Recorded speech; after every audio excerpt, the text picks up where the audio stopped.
అరచేత్తో సూర్యకాంతిని ఆపడం ఎంత కష్టమో, పవన్ కళ్యాణ్ గారు చేసేటువంటి మంచి పనుల్ని లెక్కగట్టడం కూడా అంతే కష్టం. గీత గీయలేని అభిమానం పవన్ కళ్యాణ్ గారి సొంతం. నిజం చెప్తున్నా. గీత గీయలేని అభిమానం పవన్ కళ్యాణ్ గారి సొంతం. నిజంగా కళ్యాణ్ గారి అభిమానిగా వీడియో చివరి వరకు చూడండి. ఒక మంచి అనుభూతిని పొందుతారు.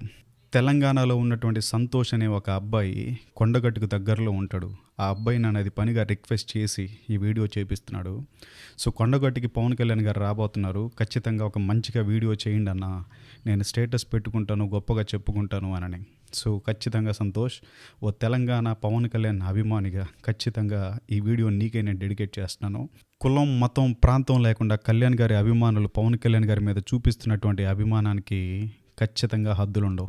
100% చెప్తున్నాను. నేను ముందు చెప్పినట్టు కళ్యాణ్ గారి అభిమానానికి గీత గీయలేం. అలాంటి అభిమానాన్ని నిన్న మొన్న కాంగ్రెస్లో ఉన్నటువంటి కొంతమంది నాయకులు చంపేస్తానని చెప్పారు.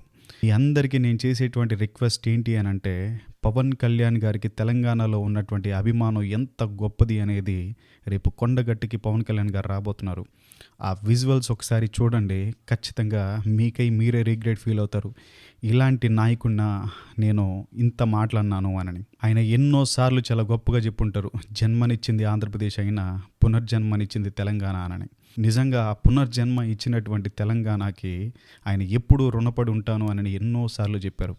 ఆ రుణం తీర్చుకునే దాంట్లో భాగంగా ఆ కృతజ్ఞత భావంతో దగ్గర 35.19 కోట్లతో 96 గదులు ఉన్నటువంటి సత్రాన్ని నిర్మించడానికి రేపు శంకుస్థాపన చేయబోతున్నారు కొండగట్లో. నిజంగా చెప్పాలి అని అంటే, ఆంజనేయ స్వామికి మెగా ఫ్యామిలీతో ఉన్నటువంటి సంబంధం ఎప్పుడూ విడదీయలేంది. కానీ తెలంగాణలో ఉన్నటువంటి భక్తులు ఎంతో మంది అక్కడ చాలా రోజులుగా ఇబ్బందులు పడుతున్నారని తెలిసి టీటీడీలో ఉన్నటువంటి నిధులను సైతం చంద్రబాబు నాయుడు గారిని రిక్వెస్ట్ చేసి మరి ఇంచుమించు 35.19 కోట్లతో అక్కడ ఒక సత్రాన్ని నిర్మించబోతున్నారు అని అంటే, నేను ఫస్ట్ చెప్పినట్టు గీత గీయలేని అభిమానం పవన్ కళ్యాణ్ గారి సొంతం.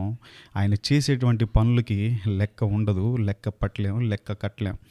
అందుకని నేను చాలా గొప్పగా ఫీల్ అవుతున్నా. ఒక సనాతనవాదిగా, సో ఆంధ్రాలో పుట్టి తెలంగాణలో పెరుగుతున్నటువంటి పవన్ కళ్యాణ్ అభిమానిగా నేను చాలా గొప్పగా ఫీల్ అవుతున్నాను.